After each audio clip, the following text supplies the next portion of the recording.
بسم اللہ الرحمن الرحیم۔ السلام علیکم ورحمۃ اللہ وبرکاتہ۔ ایک دفعہ کا ذکر ہے کہ ایک شہر میں ایک عورت رہتی تھی جس کا خاوند وصال کر گیا۔ اس کے خاوند کے ورثہ میں صرف 3 درہم تھے۔ اس بیوہ کو کافی مشکلات کا سامنا کرنا پڑ رہا تھا۔ اس نے وہ 3 درہم پکڑے، بازار میں جا کر ایک اون دیکھا۔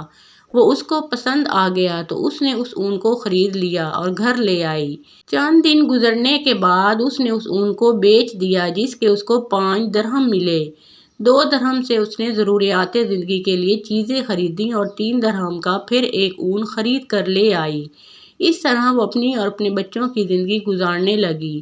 ایک دن ایسا ہوا کہ وہ بازار سے کچھ اون خرید کر گھر آئی۔ اون کو رکھ کر بچوں کو کھانے وغیرہ دینے میں مصروف ہو گئی تھی کہ ایک پرندہ اڑتا ہوا آیا اور اس کے اون کو اٹھا کر اڑ گیا۔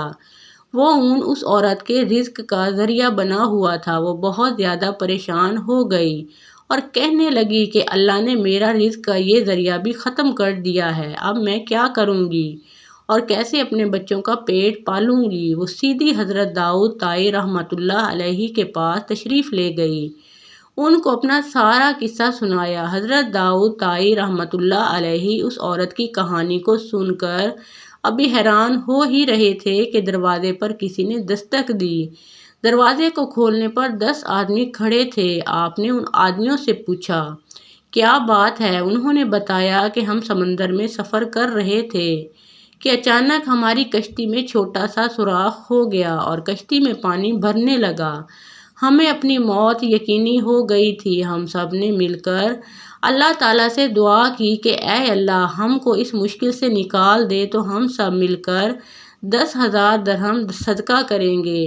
ہم اللہ تعالیٰ سے یہ دعا کر ہی رہے تھے کہ ہماری کشتی میں کسی پرندے نے اون کا ایک گولا پھینک دیا۔ ہم نے اس اون کے گولے کی مدد سے کشتی کے چھوٹے سے سوراخ کو بھر دیا اور اس کے اوپر صندوق رکھ دیا۔ اللہ اللہ کر کے ہم کنارے پر پہنچ ہی گئے۔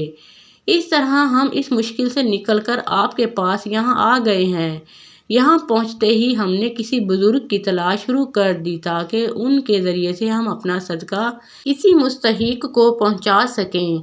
ہم کو یہاں کسی کے بارے علم نہ تھا کہ ہم نے کسی سے ایک بزرگ آدمی کا نام دریافت کیا تو انہوں نے آپ کا نام ہمیں بتا دیا، اس لیے ہم سب آپ کے پاس آ گئے ہیں۔ یہ لیں 10,000 درہم اور جس کو آپ ان کا مستحق سمجھے اسے یہ رقم عطا کر دے۔ حضرت داؤد طائی رحمۃ اللہ علیہ ان لوگوں کی باتیں سن کر بہت زیادہ حیران ہوئے اور ساتھ ہی ساتھ بہت زیادہ خوش بھی ہوئے۔ حضرت داؤد طائی رحمۃ اللہ علیہ نے 10,000 درہم پکڑے اور پاس ہی بیٹھی اس عورت کو دے دیے اور اس سے کہنے لگے کہ دیکھو، اب بتاؤ ہمارا رب رحم دل ہے یا ظالم ہے؟ بیوہ خاتون آپ کے چہرے کی طرف دیکھتی رہی اور رو رو کر اپنے رب کا شکر ادا کرنے لگی۔ حضرت داؤد طائی رحمۃ اللہ علیہ اپنے وقت کے ولی اللہ اور خدا ترس انسان گزرے ہیں۔ آپ کو آپ کی رحم دلی کی وجہ سے لوگ یاد کرتے ہیں۔ 20 سال تک آپ امام اعظم رحمۃ اللہ علیہ کی خدمت میں علم سے فیض یاب ہوتے رہے۔ آپ امام صاحب کے سب شاگردوں میں سے بڑا درجہ حاصل کرنے والے آدمی تھے۔ جب حضرت امام محمد رحمۃ اللہ علیہ اور حضرت امام یوسف رحمۃ اللہ علیہ کا کسی مسئلہ کو لے کر اختلاف پیدا ہو جاتا تھا تو آپ سے اس مسئلہ کا حل دریافت کر لیا جاتا تھا۔ آپ کا شجرہ نسب حاتم طائی سے جا کر ملتا ہے۔ آپ 21 صفر 47 ہجری کو ملک شام میں پیدا ہوئے۔ آپ نے زیادہ زندگی کوفہ میں بسر کی، پھر آپ خواجہ حبیب رائی کے پاس آئے۔ یہاں ان کے ہاتھ پر بیعت کر لی۔ یاد رہے کہ حضرت حبیب رائی حضرت حسن بصری رحمۃ اللہ علیہ کے مرید تھے۔ ایک دفعہ کا ذکر ہے کہ ایک آدمی آپ کی خدمت میں ظاہر ہوا اور کہنے لگا کہ آپ کی چھت کا ایک چھتیر ٹوٹ گیا ہے۔ آپ نے کہا، اے میرے پیارے، میں نے 20 سال سے اپنی چھت کی طرف نظر نہیں ماری۔ جب آپ کے والد کا وصال ہوا تو 80 درہم اور ایک مکان ورثہ میں ملا تھا۔ وہ درہم ساری عمر تک آپ سے ختم نہیں ہونے پائے تھے۔ آپ اس دوسرے میں بیٹھ جایا کرتے تھے۔ جب وہ بھی گر گیا تو تیسرے درجے میں بیٹھ کر زندگی بسر کرنے لگ گئے۔ ایک مرتبہ آپ کی نوکرانی نے کہا کہ آپ کے لیے گوشت کا اچھا سا سالن بنا لوں؟ حضرت داؤد طائی رحمۃ اللہ علیہ نے جواب دیا، جی تو میرا بھی یہی کرتا ہے۔ اس نوکرانی نے بہت مزیدار گوشت تیار کر کے آپ کے سامنے پیش کیا تو آپ فرمانے لگے کہ فلاں آدمی کے بچے کہاں ہیں؟ نوکرانی نے جواب دیا، اے آقا یہاں پر ہی ہیں۔ تو آپ نے فرمایا، یہ گوشت ان بچوں کو دے دو۔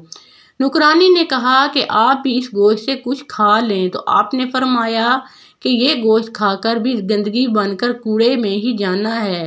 اگر میں یہ کھانا یتیموں کو کھلا دوں گا تو یہ اللہ تعالیٰ کی بارگاہ میں مقبول ہو جائے گا۔ سارا سالن یتیم بچوں کو بھجوا دیا اور خود معمول کی عام خوراک کھا لی۔ اگر ویڈیو پسند آئی ہو تو لائک شیئر کریں اور مزید اسلامی واقعات کے لیے اس چینل کو سبسکرائب کریں۔ اللہ آپ کا حامی و ناصر ہو۔